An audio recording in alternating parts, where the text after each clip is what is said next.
ठाकरे यांची थोड्याच वेळात पत्रकार परिषद असेल। उद्धव ठाकरे दिल्लीमध्ये अरविंद केजरीवाल यांची भेटही घेतील। दिल्ली दौऱ्यामध्ये उद्धव ठाकरे नेत्यांच्या भेटी गाठी घेणार आहेत। पत्रकार परिषदेनंतर ठाकरे केजरीवाल यांची भेट घेणार असल्याचं कळतंय। उद्धव ठाकरे यांच्याकडून रात्री जंतर मंतरवरती जात आंदोलकांची भेट घेण्यात आली आणि आज आता उद्धव ठाकरे अगदी थोड्याच वेळामध्ये पत्रकार परिषद घेणार आहेत। तो मुझे ऐसे लगता था कि यहाँ मुझे आने की कोई आवश्यकता नहीं लगेगी। सरकार की है ऐसे हमें लग रहा था। मोबाइल ले रखा है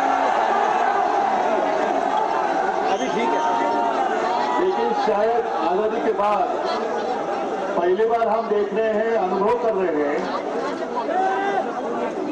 कि ऐसी सरकार जो अपने भविष्य पर लाठियां चलाती है।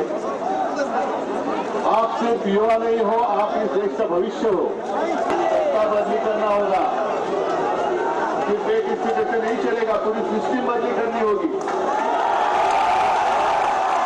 और एक अकेले को हम निकाल देंगे तो चलने वाली नहीं है बात। जब तक सरकार बदली नहीं करेंगे तब तक आपकी जिंदगी में कोई बदलाव नहीं आने वाला है। तर मनोज जरांगे पाटील आज जंतर मंतरवरती जाऊन आंदोलकांची भेट घेणार आहेत। छत्रपती संभाजीनगरहून जरांगे दिल्लीच्या दिशेने रवाना झालेले आहेत आणि अगदी काही वेळातच आता जरांगे पाटील हे जंतर मंतरवरती जातील आणि या सगळ्या विद्यार्थी आंदोलकांची ते भेट घेणार आहेत। पुन्हा हल्ला केला तर महाराष्ट्रामध्ये पायी ठेवू देणार नाही असा इशारा जरांगेंनी दिलेला आहे। जंतर मंतरवरती जाऊन आंदोलकांची जरांगे पाटील भेट घेतील आणि छत्रपती संभाजीनगरहून जरांगे पाटील हे दिल्लीच्या दिशेने रवाना झालेले आहेत। आमचा लढा भविष्यासाठी असेल, विद्यार्थ्यांसाठी असेल असं जरांगेंनी म्हटलंय। गरिबांचे विद्यार्थी भाजपामधले असणारे सत्ता असून जर त्या विद्यार्थ्यांची एवढी फरफट असेल तर त्या सत्तेचं नेमकं काय करायचं हा सुद्धा खूप मोठा प्रश्न भाजपमधील युती सरकारमधल्या विद्यार्थ्यांपुढे सुद्धा तो प्रश्न असला पाहिजे। राजकारण हे तात्पुरतं आहे, सत्ता ही तात्पुरती आहे, परंतु विद्यार्थ्यांचं भविष्य जर भाजप सरकार बघणार नसलं तर मस्ती मात्र उतरावी लागणार आहे। आता कसं काय हल्ले करतात काय करतात बघतोच ना। नाही हे बघा, आता जर का हल्ला केला ना महाराष्ट्रात मात्र पाय ठेवू देत नाहीत आम्ही कोणाला, हे मात्र सिद्ध आहे।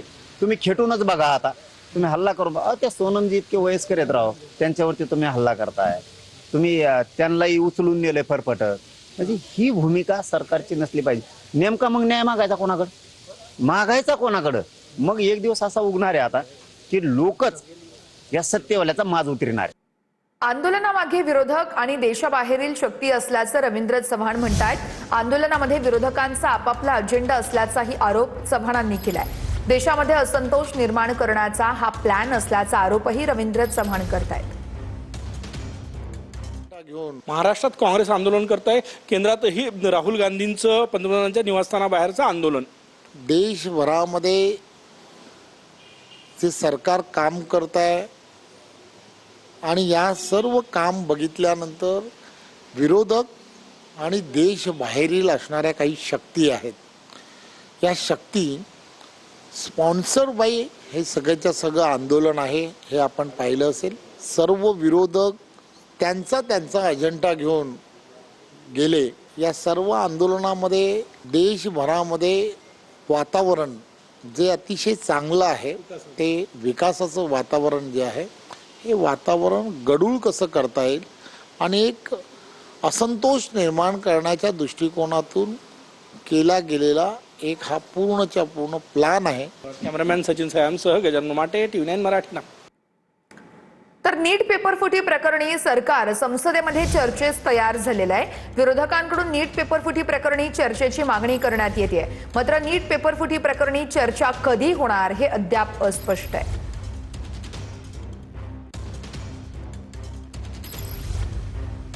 नीट पेपरफुटी प्रकरणी सरकार संसदेत चर्चेला तयार आहे, मात्र चर्चा नेमकी कधी होणार हे पाहणं महत्त्वाचं आहे। विरोधकांकडून नीट पेपरफुटी प्रकरणी चर्चेची मागणी केली जाते, मात्र नीट पेपरफुटी प्रकरणी ही चर्चा कधी होणार हे अद्यापही अस्पष्ट आहे।